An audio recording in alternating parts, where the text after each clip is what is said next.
Takže, okay.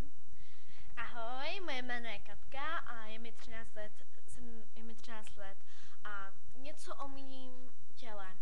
Mám blonděté vlasy a zelené oči a pozor, velké svaly. Jo. Moje koníčky jsou sportování a sporty a muzika a můj oblíbený sport je tancování a můj oblíbený moje oblíbená zpěvačka je Hannah Montana a já sbírám její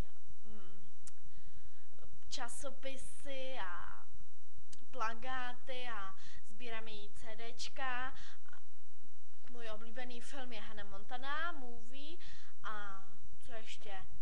Já ráda čtu a moje neoblíbená knížka je Kočičí holka. Moje oblíbená barva je růžová.